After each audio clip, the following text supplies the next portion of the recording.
No. What is up? Metal Gets Me High, episode 35. Got your same three knuckleheads, me, Brad, Ramon, and we have special guest, Texas Ketamine. What is up, you guys? Yo. What's going? Can you guys just introduce yourself one by one real quick? My name's Tegan. I'm the vocalist. I'm Nolan. I'm the drummer. My name's Phoenix. I play guitar. I'm London and I play guitar. Hell yeah. All right, for sure. That's sick. It reminds me of like the Bog, how you guys don't have a bassist. You got two guitarists. I think that's a sick sound that's happening. We have a bass player, but I think he's at work. Yeah. Oh, okay. My bad. Okay, just making sure. I take that back. Well, I found out about you guys, I feel like late in your release, because you guys released your album in, I think, February of last year. Is that right? Yeah, I think it was February.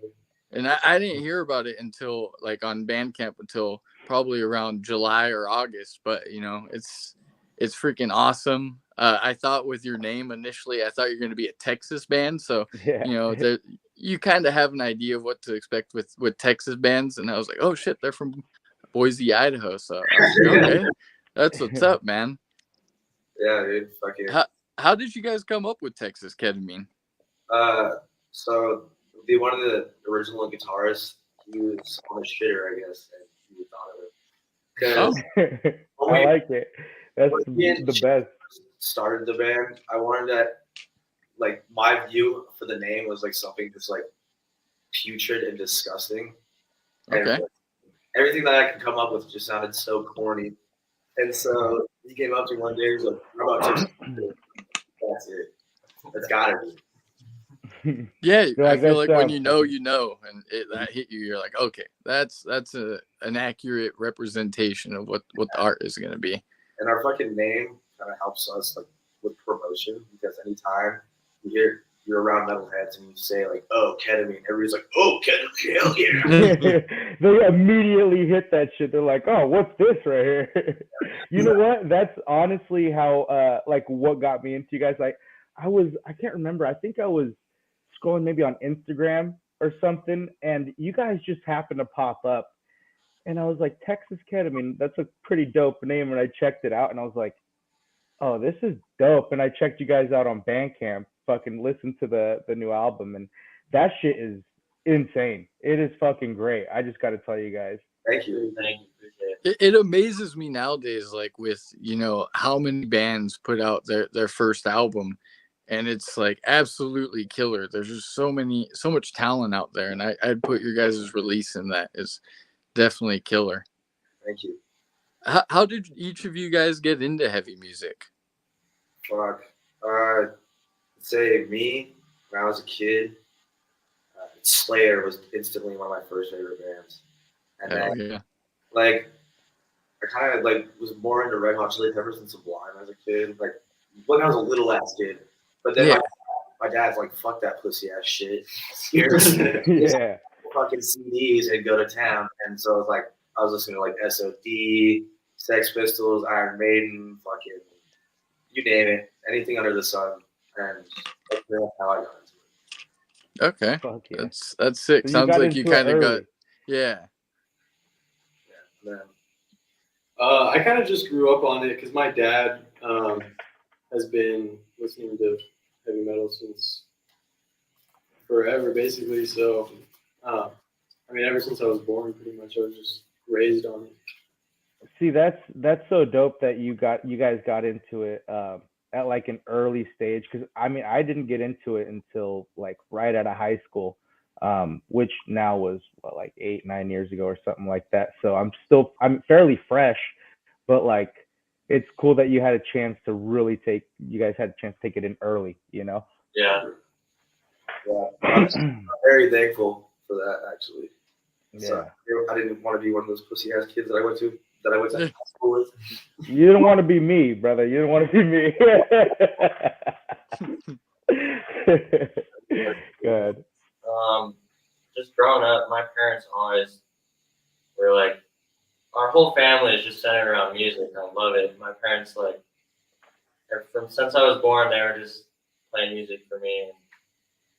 eventually, like, I grew up listening to Alice in Chains and like Tool, like heavier bands, but not like death metal. They're like metal adjacent. Yeah, but like around my junior year of high school, just hanging around friends, we eventually started getting into like heavy metal. And the first time I heard like Gojira, I thought it sucked. I hated it, but like it just grew on me, and now it's my favorite thing ever. Hell yeah. Like... We're actually on 420, I think they're playing a show near us with Mastodon and Lorna Shore. Oh yeah, oh dude, I can't get there fast enough. I want to see Lorna Shore so bad. I just want to hear the fucking dude, vocals live, dude. Like, you know, I know people hate on deathcore, but like, dude, I think it's sick that like something so not accessible is getting so big right now. Like, as like someone who just loves heavy music, you gotta love to see that. Yeah. Yeah. Will Ramos is a fucking monster.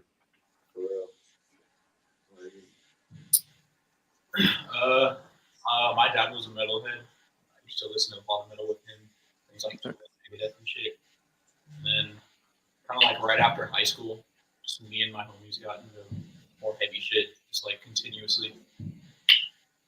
Hell yeah! See, so you all really got into metal like at an early age and were around it. So that's so. And you know what? You can really feel that. Like, I don't know if it's like the chemistry with you guys in this last album, or like if you guys have just been around it for so long, but like it really you guys really made like a profound sound on this last one. Dude, there was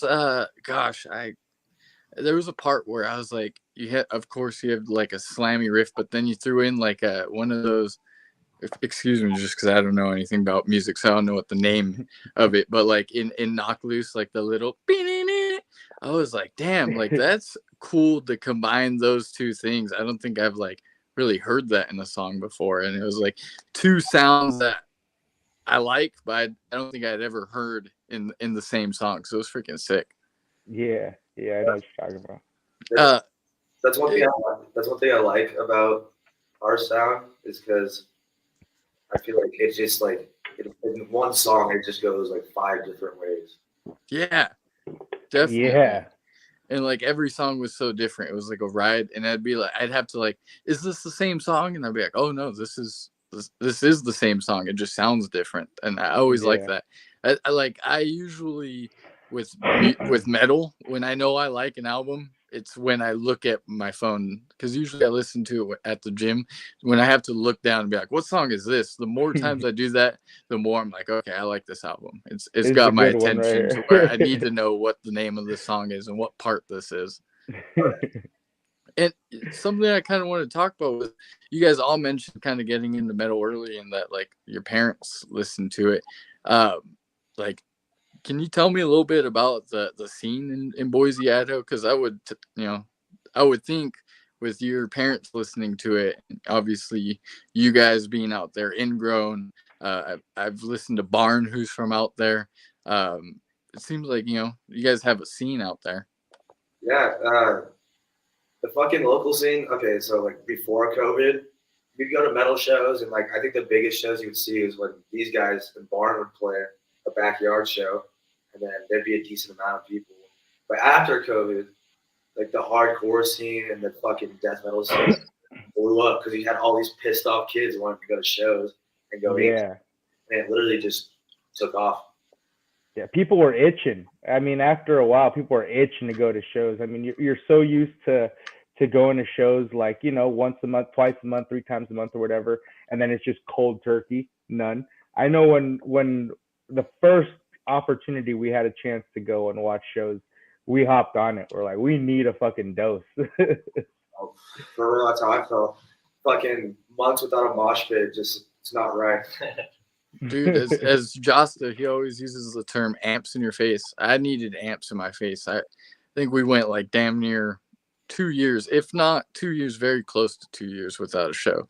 Yeah. And it was, and because we're in the Central Valley, so our scenes are Sacramento and the Bay Area, and those tended to be some of the most strict places, like with COVID protocols, so it just made it hard to go to shows. Yeah. Well, fuck. Even on tour, dude. Like when all the COVID shit was like starting to die down a little bit. But even during our first tour, like they're super hardcore about it. Like we fucking had to get vaccine cards to fucking play one venue that no one showed up at. Damn. But we did Photoshop them, so. Hey, I'm right there with you, brother. Hey, that's how I got into a show or two in the Bay Area. That's how he saw Cattle Decap in Seattle. You're like, here, I got this real quick. Let me just edit some shit real in yeah. Oh shit, that's funny. So do you guys have like does Boise get hit on most tours, or does it sometimes get slept on? You gotta pull some strings. Okay. Boise a little tough. Yeah, I mean it depends. It also depends on like what genre of music we'll be playing that night. Like hardcore scene, like I don't know. I mean, it's starting to blow up more. All these like bands, like Tsunami's gonna play it. Oh shit! Well, with the help of Ingrown, because Ingrown does like a lot of shit all year. Yeah. And then for the death metal scene, I don't know. I'd say it's like a mixture of like sometimes we can get like fucking awesome bands. Like we have Devourment coming in May. Oh, I saw that tour. Shit, hell yeah.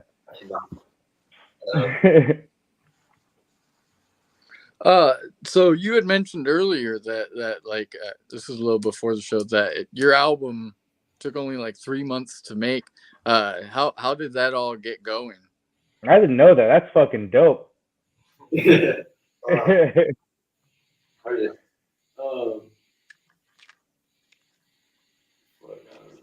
right. How I would say it kind of took off is that so we were practicing, and then we found Mold in Phoenix, and then we actually had like a tight knit group, you know. And we were like, I was already writing my first song, Prime Rib, and we already pretty much had a song to go like to base our noise off of, you know, our sound. Yeah. Like once we finished that one, because we would practice in my homie's garage, and then all of us would be drinking. Fucking, there's like 10 homies up in there having a mosh pit as we're fucking just jamming, you know. And so that's pretty dope. Fucking make an album. So you know what? That's a really good barometer. Yeah. On like how the music's going. If the harder they mosh, you're like, all right, we got to keep this shit right here. Oh yeah, we were high demand for a little bit just between our for our homies, and like we never thought it would ever take off this hardcore. Yeah, fuck yeah. I want to know, what's your guys' most memorable show you've played so far? Like, what's some shit you're like, oh, what the hell? Is there anything that really stands out? Dude, I think the most memorable show for me was our first. Oh wait, fuck! It was we played twice at the Growler. Yeah. There was this little venue called the Corral, which was like at a fucking warehouse, and just like a total DIY venue. But we played our first show at a venue there, and then we played again for our album release.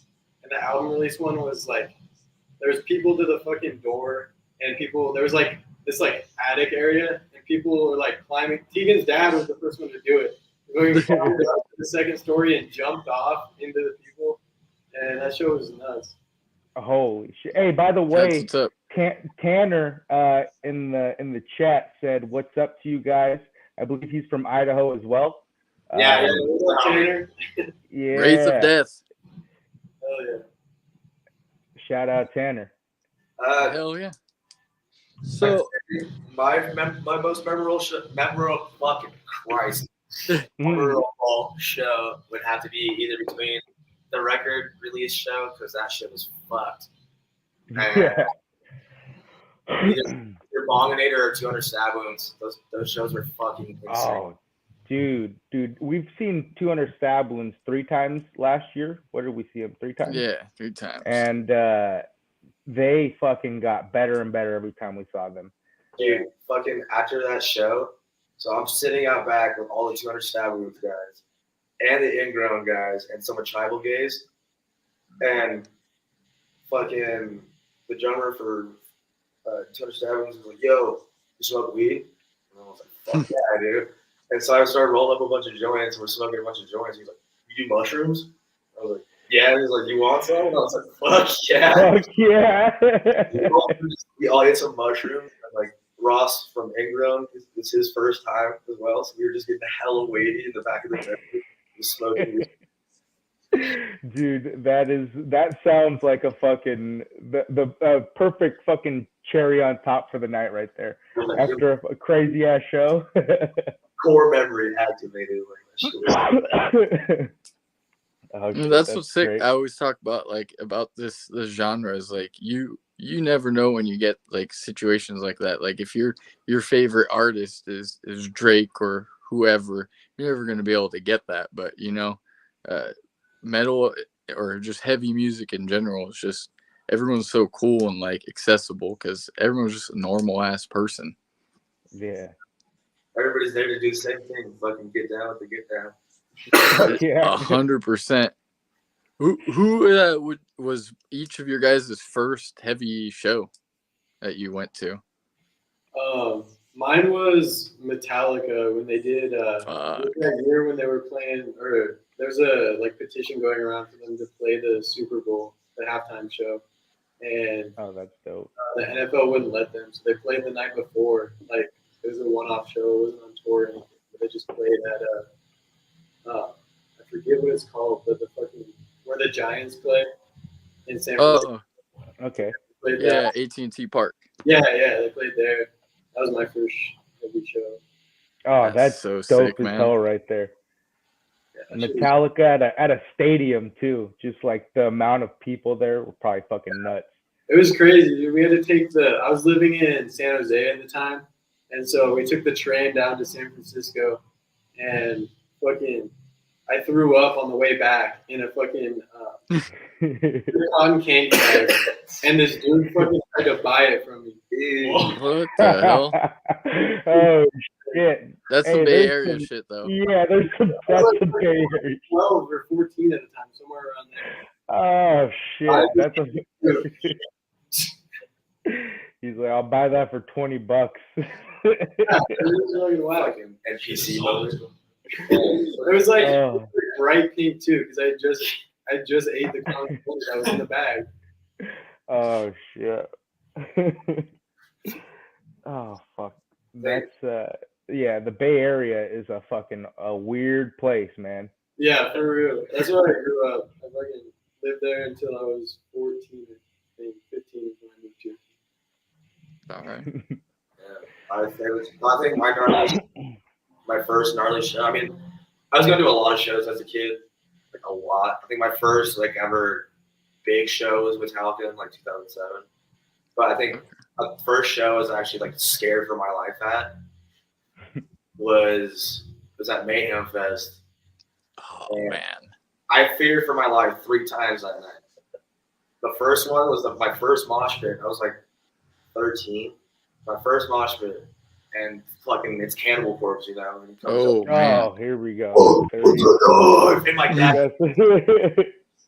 And I was like trampled over. Fucking, I fell down. This big ass dude throws me up in the air. I'm like, what the fuck? This hey, at least he picked you up. He let you get trampled. Man, and then also fucking Slipknot and Slayer played that night as well.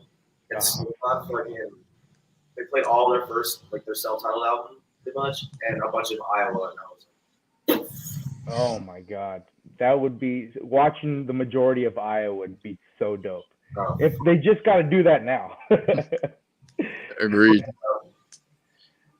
Yeah, we actually we've watched Slipknot quite a few times, and every time we go, it's like we're like sardines, fucking floating in a fucking sea. Like we can't even fucking move. Every single time they get fucking, it's nuts. Yeah, I refuse to see him now. I can't. You know what? I made that decision the other day where I was like, because I have the original 9 members tattooed on me, so I'm a fan. But dude, like usually, like since All Hope is gone and on, like there's at least a couple of tracks that I could dig on each album. Yeah. This last album, like I was just like, oh, I listened to it like 2 or 3 times too, just to like see if it's my bias of like I want something heavy. But man, that was a terrible release. Yeah, I didn't even bother. I don't blame you. I wish they would have called it something else because that wasn't Slipknot. Stone Sour Plus. What about you two guys? What are your guys' first shows you went to? One of the first shows I went to, probably Alice in Chains and Primus, I think. Oh, that's a sick show. But my first like metal show was Gojira. That show was probably one of my favorite shows I've ever been to. Dude, fuck yeah. Gojira goes so crazy live. Yeah, just like the strobes and the fog lights. Crazy. Yeah, we had incredible. We had a chance to watch him in a fairly small venue and indoors, and it was just fucking ridiculous. They blew the doors off that place.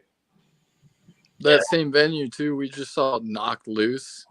And like you couldn't help but feel like, man, like I don't feel like Knocked Loose should ever play a venue this small again. Like it was the most crazy fucking pit area. Most violent pit I've ever been a part of. That's so fun. Oh, shit. I'm a fucking stage diver. I love that shit. I haven't done it yet, but I'm working my way up to that. I'm still a pitter. That's always the best. I love when like sometimes if you ever go to a show, like, am I gonna pit tonight? Then you hear the song and you're like, I'm going in. I have to. I can't fucking say no to this. Are you guys like people who constantly try to find new music as far as heavy music, or do you kind of just listen to the stuff you like? Sometimes I feel like I've reached the end. You're... thing at this point, like there's no more. I feel that it's hard because like just because we do this podcast, we try to listen to as much as we can, and not gonna lie, like it a lot of times you do kind of run into stuff that you either feel kind of meh about, or Yeah, I used to go something like for like an hour or two just trying to find new bands, like listening to songs on new shit on my phone. And just I don't know. I don't feel like I find like tons of like super cool shit anymore. The new cool shit is always coming out. I feel it.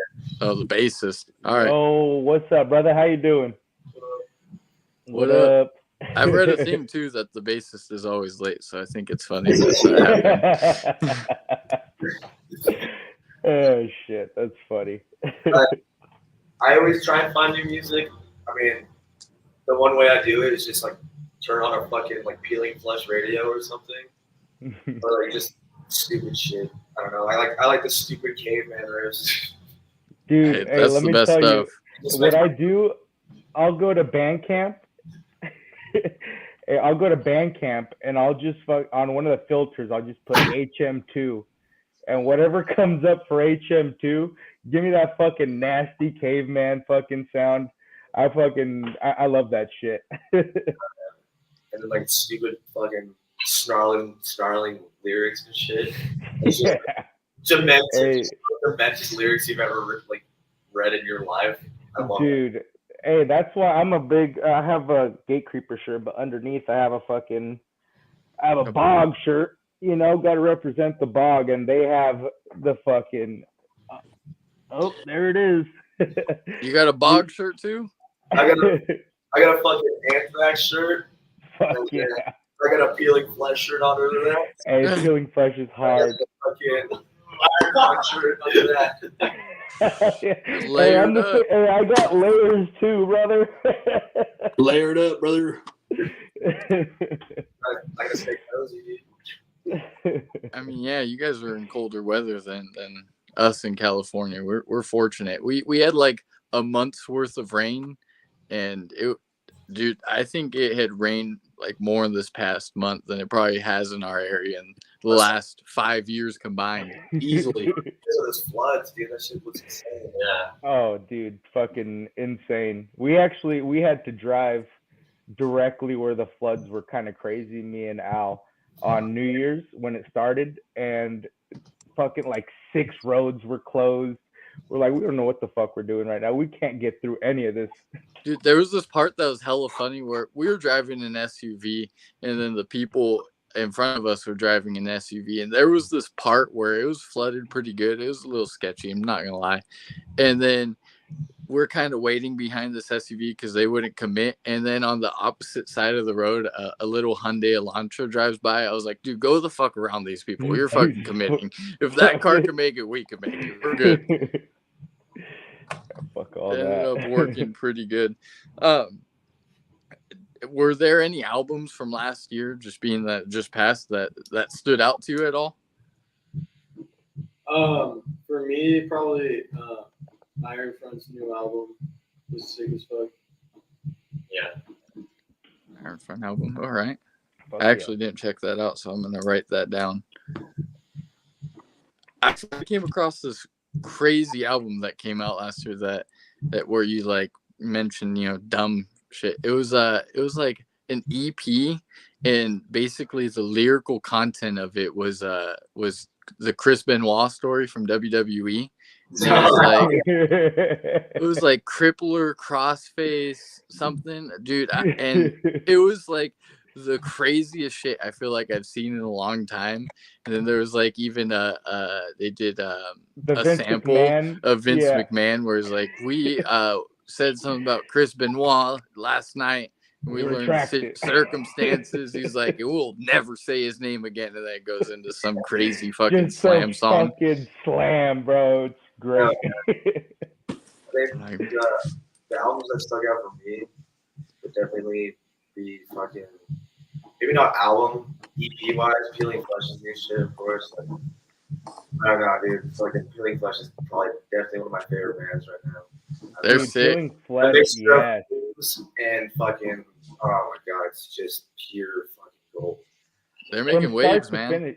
From start to finish, their shit is just absolutely ridiculous. Yeah. Pudding. Stabbing. Yeah. Stabbing. That is a sick release. I checked that one out. Which one? Definitely. I'm sorry, I couldn't hear that one. Which one? Sorry. Oh. He's still working. Hey, this guy never stops. But I'd love to see like Peeling Flesh with Snuffed. I feel like that would be pretty dope, just because they're playing the similar vibe, and they're killing it, man. And luckily for us, they're Snuffed is actually a local band for us, so it's nice to be able to catch them easily. Yeah, we played with Snuffed in the middle of nowhere in a field. Just in the desert pit. I saw a little bit of footage from that, and that's freaking sick. Like, that's creative to come up with something like that. Like, hey, everyone meet at this, location. Freaking turn your headlights on and let's play some fucking heavy shit. And didn't Ingrown play there too, if I'm not mistaken? Yeah, and Witness Chamber, and then fucking End of Days. No, that's dope as fuck. That sounds like a good night right there. That's freaking sick.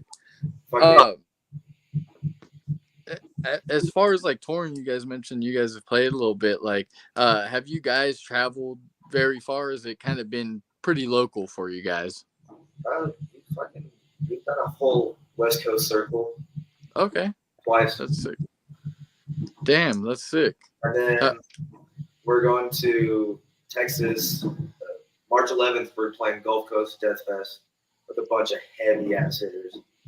Oh, that's fucking sick. How's the experience been for you guys taking it out onto the road? So fun. Amazing. I mean, touring's difficult, but it's so much fucking fun. But it gets old eating McDonald's and shit. I've been gambling for me. I need to calm down on that. just just about everybody we talked to, they're like, man, it is such a like a it is so hard to like between the shows, whether getting there, the eating situation, but when you're at the show, it is like nothing else. Everybody's told us. Yeah, definitely. Well, especially when it's like when you're playing like a place like Prescott, Arizona. That was one of our biggest shows our last tour because I honestly thought we weren't gonna have like barely anyone, and all of a sudden there's tons of people. I was like, holy shit! So it's always great and like gives you adrenaline and like keeps you It makes going. it worth it. It's crazy that all these people want to see us, and especially like I don't know, it's life changing. Fuck yeah! I mean, you guys had a great release this year, and we actually, because I had heard of you before, like a while ago, but we had the gentleman Tanner in the chat. He actually recommended. He's like, you guys got to get Texas Ketamine on. So I mean, people are fucking really digging your guys' shit. So yeah, Tanner's the fucking man. Yeah, Tanner is. Shout out Tanner. That's fucking sick. See, that's what's cool. You got a community in your scene, and I love to see that because now I'm seeing that, you have something in Boise, Idaho, and then you see, like these, like Ohio, you wouldn't think would be a hub. So it's nice seeing that, like, all these little hubs are forming of heavy music. And like, if there are more bands in an area, I'm a big believer that, like, it's just going to elevate all of the bands. So the more good music coming out, like, it's going to elevate all of you guys. And I think obviously it seems like Ingrown is kind of paving the way. And I think it's sick that more bands are popping up, and I hope to see more. Yeah, we got a few groups of little fucking podcasts that have started a fucking band called Stomp, and they're coming out with new shit, and then just a lot of bands popping up. That's good. That's a scene. That's what, how a scene starts. And you're right. You said earlier of like people being pent up, and finally being able to go to shows, because every show we've gone to post COVID is packed, and it's all young people. And that's what's sick about the scene is it's all younger people, and these people are going to start bands and make sick music too. It all goes around. Yeah, it's quite a beautiful thing to watch. It's fun and cool as shit to watch all these people come out of the show and then like realize they can do so much more things, and then they stick with it, and then they become like really fucking good. And then you just see like it's a whole different personality change, like Yeah, like somebody really comes out of their shell when they're at the show. Dude, like all these sick bills are coming out because of it. Like the latest bill that I saw that kind of dropped my jaw a little was the Black Dahlia murder, returning without Trevor, with Terror, Fuming Mouth, Frozen Soul, Phobophilic, and I'm not remembering one more band, but that's it's like fucking lineup right there. like what a lineup. And it's like there's hardcore, there's something for everybody, and somebody's gonna find out because of a band, because of that. That's what I've always loved about Dahlia. They're probably the band I've seen the most live, and every time you see somebody that you're like, hey, you haven't seen live, like for one of the ones that stood out for me was seeing Undeath on Legions. Like, dude, they're sick. Excuse me. What, as far as like for this year, do you guys have anything planned? Like, are you gonna probably try to make more music or hit the road, or both? So yeah, we have been working on new music. We actually have a split that'll be coming out here soon with Brutalism and I believe Barn. And then so we'll have 2 new songs on that.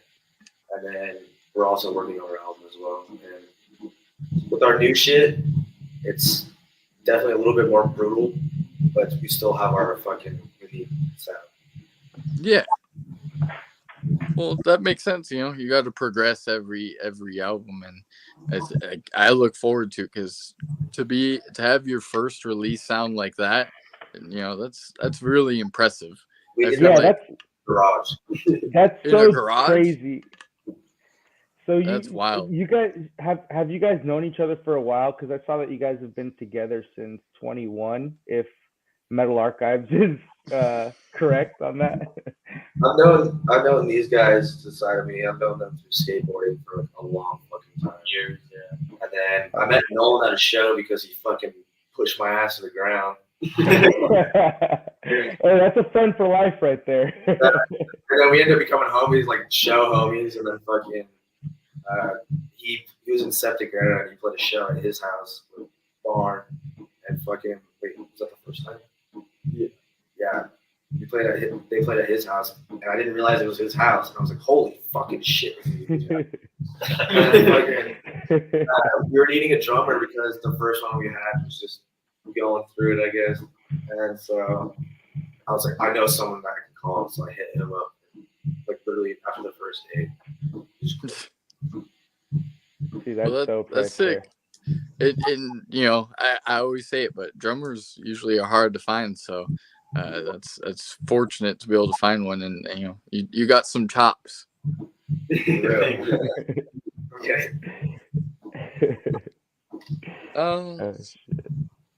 And then we'll kind of start winding it down a little bit here. But as far as like for you guys, you know, if somebody comes up to you guys and it's like, hey, I'm kind of interested in heavy music. What would you guys each give as like essential listening? Like, hey, check this out, and if you don't like this, you probably won't like it. Yeah, I'm good with that. All right, I like that. I mean, they're an incredible band, and they're definitely one of the, you know, the first bands, I feel like. Fuck yeah. It's a good leader to get more shit. Sorry, what was that? I couldn't hear that last one. It's like a good like leader for getting into more heavy shit. That makes sense. Fuck yeah. Let's say Deicide. Yeah. Can't go wrong with Deicide. That's a good one because it might scare you a little bit, but you know, like it's a lot.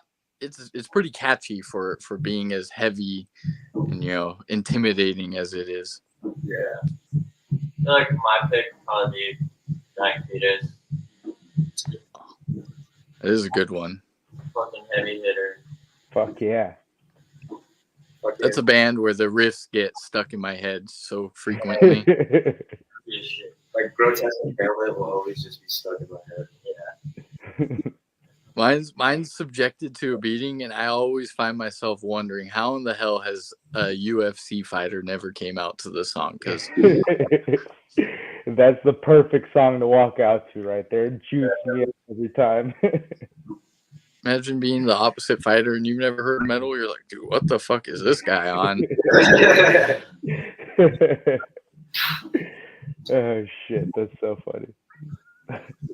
Well, the last thing I'll leave you guys with is how would you say that metal gets each one of you guys high? Fuck. Like, fucking chunky dunk riffs, dude. Fucking anytime I can like literally break dance to a song that's just like so hard and like just sludgy, that shit gets me going. Like goosebumps and all. But I like all kinds of music, but lately that's brutal death metal has been my shit. Fuck I yeah. don't blame you there. You know what? The Bog, they just put out a video on their Instagram, and it's a guy breakdancing to them. It is I'm like, that's how I feel every time I hear some shit like this. It's just something about their drumming in particular where like that's some wild drumming. I haven't heard drumming like Cody in a long time. It's like that song Pissed has this crazy little disco beat in it where I'm like, dude. Fucking speaking of snares, also with Bonginator, dude. Fucking, yes. Yeah. It's so good, and they're also the sickest dudes. They got a little thing in Boston there too with them and Frog Mallet. Yeah, and fucking like Scab Hag and shit. Yeah, it's just really fun, freaking disgustingly heavy, brutal death metal. And I love with Frog Mallet how they have the whole frog thing. It just makes it more fun. Fucking good. Dude, they are the fucking best. Shout out fucking Frog Mallet. They are we've had them on and they're dope as hell. Yeah, I hopped on the new Bloginator album for like one song. Okay. That album hasn't came out right. They just did the first release recently. Yeah, Chopped to Pieces. Chopped to Hell Pieces. yeah. Super sick, which pretty dope. We actually get on Friday we'll have Barbaric Brutality on, who's their label. So that's I like that label. It's a fun one. Before. You've what? I met Mike before. Oh, okay. Oh shit, okay. Yeah. He's a local dude. He seems like a cool ass guy, so we're juiced to have him on. Well, anyone else want to hop on how metal gets them high? Groove. It's a nice calming mechanism. If I'm pissed off, then it does the trick. Fuck yeah. Yeah, it just kind of eases you a little bit. For sure. It's funny because you wouldn't think that listening to this music. You're like, how could that calm you? But it really is, man. It does the trick. I remember one time my girlfriend asked me, I was just playing like Meshuggah in the car. She's like, "You just like listen to this all the time?" I'm like, "Yeah, it's my fucking happy." Fuck yeah, puts you in the best mood. Meshuggah is the best driving music too, if you ask me, because it kind of drones at times. You can kind of like get lost in it, and then time has passed, and you're like, "Man, I've been driving this whole time, and I don't even realize I was driving this whole time." For an hour and a half. It's one album. kind of find a new aspect of the song every time you listen to it, which I think is cool. I always just find something new in a Meshuggah song that I didn't notice before. I'm with you on that, especially like the rhythms. They remind me. They're like seeing them live and seeing Tool live. They do this weird thing where like you kind of headbang and you're like, this headbang doesn't feel right because the beat You've moved and you're like, what? Wait, I gotta like change my movement here. Which to this date, like I've gone to a lot of shows, and to this date, man, Tool has been one of like the craziest shows that I've ever experienced, just because like they were so perfectly imperfect, and I've never heard anything like that in my life live. Yeah. Well, sorry, go ahead. The whole stage or the whole show is just crazy too. I remember I saw them, I think in Salt Lake. They had this like curtain of like lights that were like made they're projecting things onto the curtain, and it's like moving pictures. Yeah, we had a chance to see that, and it was just ridiculous. It didn't even make sense. Well, what we put all like of your, or we put your link tree down in the description. We want people to check out your music, fucking buy a t-shirt, fucking support, because you guys are killing it for a young band, and I think more people should check it out, especially hearing that you guys are working on some new stuff. It's only going to get better. Yeah. Do you guys have any like upcoming shows you want to promote or anything like that? Well, we're kind of in a conundrum with one. So I guess there was miscommunication with dates for going to tour, but we are scheduled to play with Tsunami and Ingrown March 5th, and I hope and pray that shit happens. Fuck yeah, that'd be dope. We have shows on the way to Texas, I think, Mexico. Where's that after? Arizona, and then we hit Texas, fucking party in Corpus Christi for 2 days, and then go to wherever else we're going. Yeah, Dallas. Fuck yeah. Okay, well that's why people need to follow, because they need to figure it out and fucking hit that shit. Well, we really appreciate your guys' time. Yeah, thank you guys. It's a little late out there for you, so we really appreciate it. It's not too late. I don't go to bed till like 5. Oh, you're just getting your night started. Just woke up then, it sounds like. Shit. I woke up at a decent time today, surprisingly. Yeah. Solid. Oh, All right, you guys. Thank you. We really hey, appreciate yeah, it. thank you guys so much for your time. We'll talk to you guys later. Oh yeah, peace out. Hell yeah, late.